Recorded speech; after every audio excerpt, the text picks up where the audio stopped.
Bonjour à tous, je suis Pascal Arabillet et vous écoutez l'Hebdo Éco, le rendez-vous économie de Sud-Ouest et TV7 à retrouver tous les vendredis.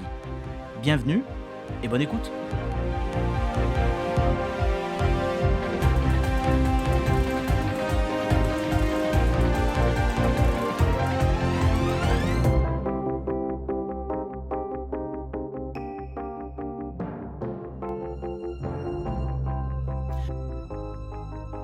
Vous aimez l'économie, bienvenue à l'Hebdo Éco. Il y a quelques mois encore, quand un dirigeant d'entreprise ou un salarié prônait ou demandait un management bienveillant, il suscitait généralement plus d'interrogations que d'enthousiasme. Mais ça, c'était avant que la crise sanitaire remette en cause l'organisation du travail, bien sûr, et aussi les liens sociaux. C'était avant que la reprise économique remette à jour les tensions sur les recrutements. La bienveillance se taille petit à petit une place de choix dans le vocabulaire du management. Cette bienveillance sera le 22 octobre à Pau l'objet d'un colloque qui lui sera entièrement dédié. Pour en parler et voir si la bienveillance peut être le nouveau moteur de l'entreprise, je reçois aujourd'hui Didier Chauffaille, l'initiateur du colloque, également co-dirigeant de l'entreprise industrielle EMAC en Pyrénées-Atlantiques. Didier Chauffaille, bonjour.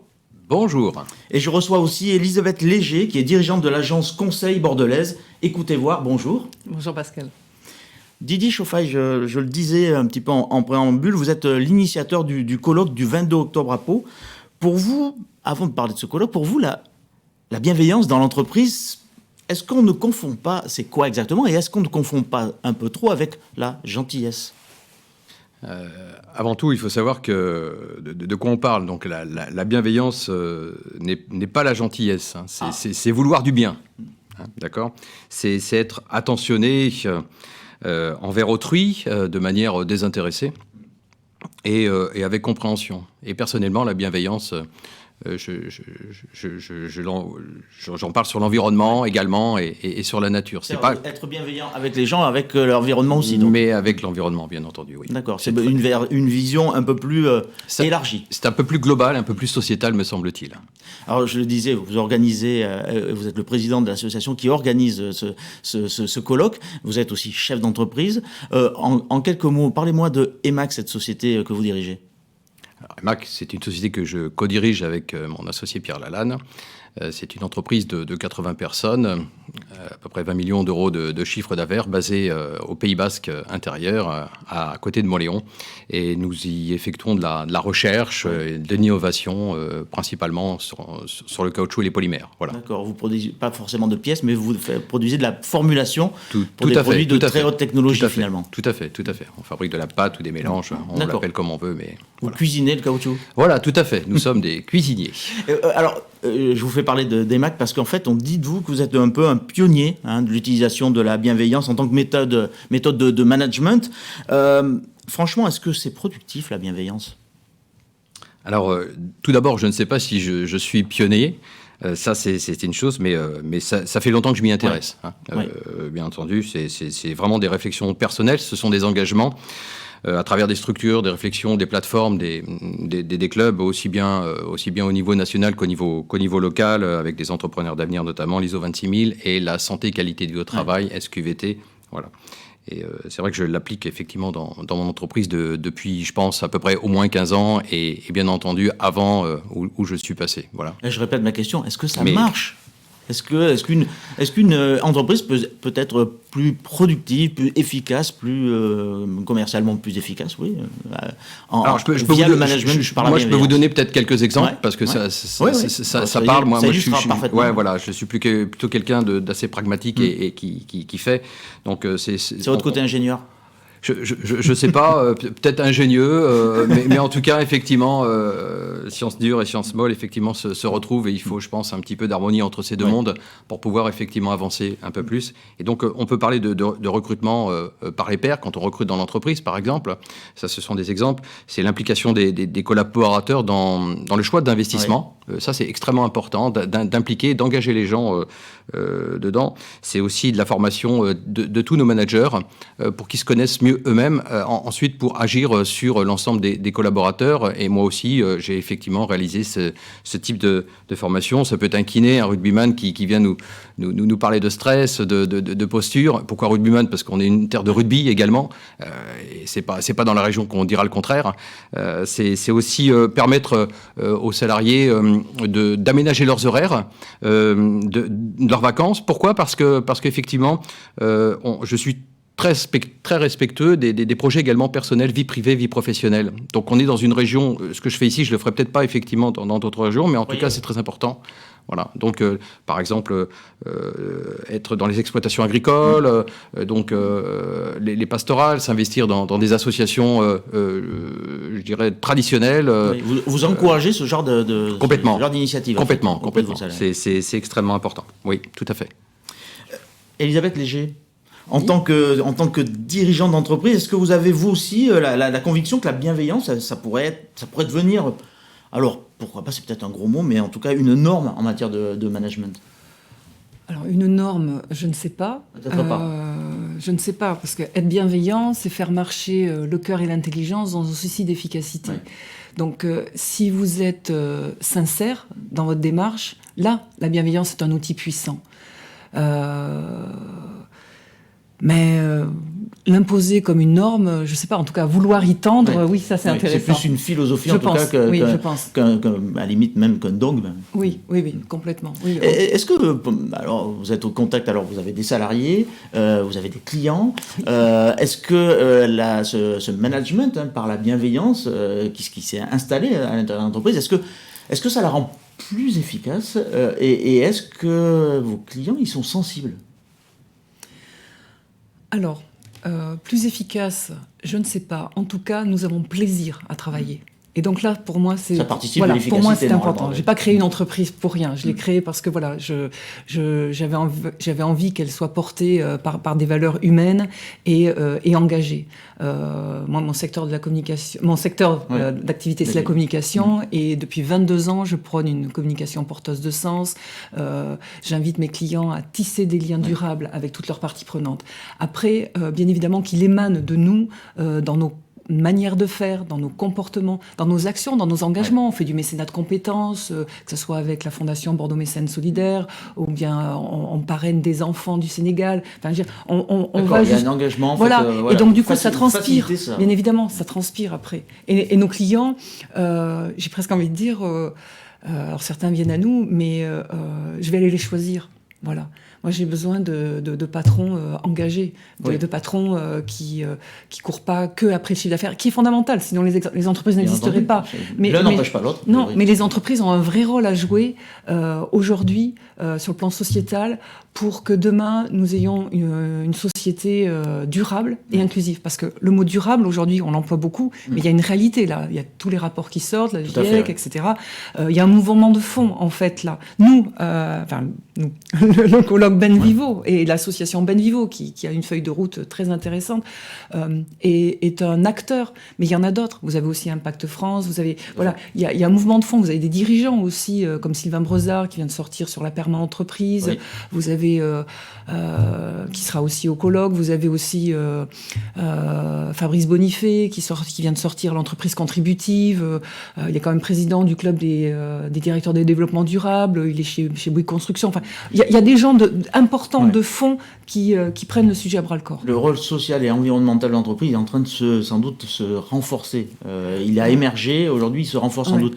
J'aimerais quand même, il y a une question qui me titille. C'est vrai qu'au début, c'est peut-être un peu moins vrai aujourd'hui, mais quand on parlait de développement durable, on parlait aussi, on l'associait, pardon pour ce nom anglo-saxon, de greenwashing. On parlait d'entreprises qui n'étaient pas toujours très très sincères dans leur engagement. Est-ce que concernant la bienveillance, qui est un thème qui émerge aussi, est-ce que vous ne craignez pas qu'il y ait un petit peu de bienveillance washing dans certaines entreprises? Que le mot soit utilisé en termes de communication, comme ça a pu être le cas avec le développement durable, et que ça continue toujours, certainement. Mais sauf que là, si vous voulez, vous ne pouvez pas vous cacher derrière un arbre. Ouais. La bienveillance, elle transpire. Ça finit par se voir. Ah mais bien évidemment, bien évidemment. Donc je pense, mais en revanche, ce qui est intéressant aussi avec ce qui s'est produit avec le développement durable, le greenwashing, c'est que on a ça au départ, on initie cela. Donc on veut copier, on n'a pas bien compris ce que c'était, donc on pense qu'en communiquant ça suffit. Mais maintenant on le sait que non. Et je pense que pour la bienveillance, ça sera du même acabit. Voilà. Ouais. Et dites-moi, Didier Chauffaille, on est dans une période, je disais tout à l'heure en préambule, dans une période un peu particulière. Voilà, on traverse encore une crise sanitaire, on commence à voir la lumière au bout du tunnel, mais on est aussi dans une période de reprise économique et il y a de fortes tensions sur les recrutements dans beaucoup de secteurs, et sans doute le vote n'y échappe pas. Est-ce que dans le fond, ce management par la bienveillance, est-ce que c'est pas un passage obligé de l'entreprise désormais pour, j'ai envie de dire, attirer, fidéliser les talents ?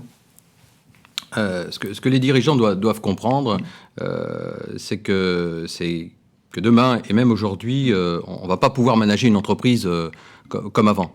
Il y a 10 ans, effectivement, les aspirations changent, la jeunesse est différente, et bien au contraire, tant mieux. Mais il faut en tenir compte. En tout cas, il est clair que ça permet effectivement de donner du sens, que, pour revenir aussi sur des questions un petit peu que vous disiez tout à l'heure, tout ça contribue à améliorer la performance globale et sociétale de l'entreprise. C'est clair. Moi, je l'ai pratiqué, je le pratique, je l'ai vu également, et des pays comme le Québec l'ont plus qu'expérimenté, et c'est une... Ils ont un temps d'avance sur nous dans ce Alors, domaine-là. je ne sais pas s'ils ont un temps d'avance, mais en tout cas, la France ou d'autres pays, effectivement, contribuent maintenant à aller sur ces belles pratiques, sur ces chemins qui ont déjà été, bien, non pas débroussaillés, mais bien appliqués, bien expérimentés, notamment au Québec. Et ce sera l'occasion, à mon avis, aussi d'entendre, d'écouter des personnes comme Marie-Paule Carpentier, qui est une Québécoise, qui interviendra également lors du colloque, et qui est quelqu'un extrêmement impliqué sur la santé et qualité de vie du travail. Elle était venue plusieurs fois sur Bordeaux, il y a quelques années, dans un autre cadre RSE, SQVT, je l'ai dit tout à l'heure, santé et qualité de vie au travail. Voilà, mais c'est... Donc, effectivement, moi, ça me paraît... Beaucoup d'échanges de bonnes pratiques, finalement, lors de ce colloque. Quelques questions rapides et réponses rapides, justement. J'ai envie d'aller vers ce colloque qui nous attend, qui sera une grande première, en tout cas pour la région, ça c'est sûr. J'espère, en tout cas. Alors, dites-moi, il s'adresse à tout le monde ? Il s'adresse à toutes et à tous. Effectivement... Je pense qu'il est intéressant pour les dirigeants, pour les managers, notamment orientés RSE et RH, d'y trouver des bonnes pratiques, de pouvoir échanger, de pouvoir rencontrer les intervenants. Je pense, et puis entre pairs aussi, de pouvoir échanger. Mais on aura effectivement des points de vue extrêmement intéressants, et comme je l'ai dit dès le départ, pas essentiellement sur l'humain, mais des visions, bien entendu, entrepreneuriales, c'est une évidence, mais également sur l'environnement qui nous touche de très près. Alors ce colloque, il a lieu le 22 octobre au Palais Beaumont à Pau. Il faut aller au Palais Beaumont pour le suivre, ou est-ce que le distanciel est possible ? Les deux. Les deux sont possibles, en présentiel, en distanciel. Pour ceux qui seront inscrits, ils auront accès gratuitement pendant 3 semaines à toutes les diffusions, toutes les interventions qui auront lieu. D'accord. Oui, tout à fait. En replay, donc. En replay. D'accord. Combien de thématiques pendant cette journée ? Alors 4 thématiques, l'écologie, l'économie, la santé et la société. Combien d'intervenants ? 65, bon, c'est peut-être 65. mais 65, oui, c'est effectivement beaucoup, mais répartis dans plusieurs salles et extrêmement bien organisés. J'espère. Est-ce qu'il y a quelques noms qu'on peut dégager parmi ces intervenants, des noms sans doute peut-être connus d'ailleurs, hein ? Alors, oui, c'est vrai que... Des têtes d'affiche ? Oui, j'aime pas trop dire les têtes d'affiche parce que les gens sont vraiment tous des belles personnes, connues, moins connues, locales, des locaux, nationaux, des internationaux. J'en citerai quelques-uns ou quelques-unes, comme Didier Van Kovlar, écrivain, prix Goncourt. Il a écrit La bienveillance est une arme absolue, notamment. Donc ça, on aura plusieurs directeurs de RSE, de grands groupes, La Poste, Enedis, Bouygues Construction, Elisabeth en a parlé tout à l'heure, notamment avec Fabrice Bonifay, mais également Michelin. La SNCF. Donc ce sera intéressant parce qu'on aura effectivement il n'y a pas que les petites structures. Ouais. On dit où la bienveillance est plus un terreau favorable. Il y a aussi les grands groupes qui ont fait de belles expériences. On aura Muriel Garcia de La Poste qui est sur la partie direction de l'engagement sociétal. C'est extrêmement important. Et puis, on aura des gens... alors, vous allez voir l'angle de vue. Vous allez avoir l'astronaute Michel Tonini. Oui, d'accord. Là, c'est quand même... On va prendre de l'altitude. Oui, on va prendre un peu d'altitude. On va voir un professeur praticien, le François Stark, qui est sur Bordeaux, c'est le CHU de Bordeaux. Et puis, plein d'autres belles personnes, oui, effectivement. Mais on va aussi... Ce qui m'intéresse aussi, c'est la différence. Oui. Alors, j'aime pas vraiment le mot inclusion, mais on aura plusieurs personnes qui vont nous en parler. Et notamment Cyril Guessot pour les entreprises adaptées. Et voilà. Mais très bien. De toute façon, on pourra découvrir. Je m'excuse d'avance. Au moment de l'inscription, on découvrira sans doute le programme et donc les intervenants. Est-ce que Benvivo a vocation à perdurer ou c'est du one shot ou un seul coup? Alors c'est pas du tout un seul coup. Non, nous avons une feuille de route. C'est la première pierre à un édifice. Et donc.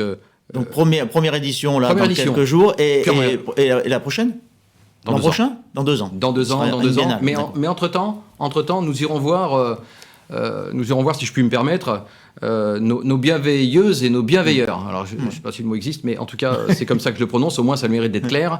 On ira chez eux de voir comment ils pratiquent et en même temps on s'intéressera à regrouper toutes les bonnes pratiques sous forme de docutech parce que maintenant le monde du digital et du numérique est quand même bien en place. On travaillera avec d'autres associations, d'autres structures qui ont déjà mis en place des choses comme ça. On ne va pas recréer des choses. On va permettre effectivement à rassembler tout un tas de données qui existent déjà et en créer des nouvelles. Et puis nous permettre effectivement d'une année sur l'autre, si c'est possible, de parler d'un petit tour de France de la bienveillance. Ça pourrait être relativement sympathique. Et si on peut aider des projets de recherche également sur ces thématiques-là, RSE, bienveillance, développement durable, protection de la planète, je pense qu'on aura gagné. Oui. Mais le tout, c'est de faire prendre conscience de toutes ces différences.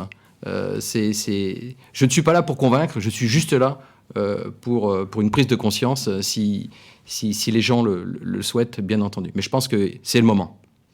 Elisabeth Léger, vous serez à ce colloque avec votre casquette de dirigeante? Absolument. Bon, mais écoutez, vous êtes en train de prendre date. Je vous encourage tous à prendre date. La bienveillance sera donc au centre de toutes les attentions le 22 octobre à Pau. En attendant, il est temps de nous séparer. Didier Chauffaille, Elisabeth Léger, je vous remercie d'avoir participé à cet Hebdo Éco. Quant à vous, merci de nous suivre et rendez-vous au prochain Hebdo Éco. À bientôt. Au revoir. Merci pour votre écoute. Si vous avez aimé cet épisode de l'Hebdo Éco et pour ne pas manquer les prochains, abonnez-vous à notre podcast sur Spotify, Google Podcast, Apple Podcast ou tout simplement sur votre application d'écoute favorite. Vous pouvez aussi nous laisser des étoiles, des commentaires et des suggestions. Vos retours sont précieux et nous aident à nous améliorer. À bientôt!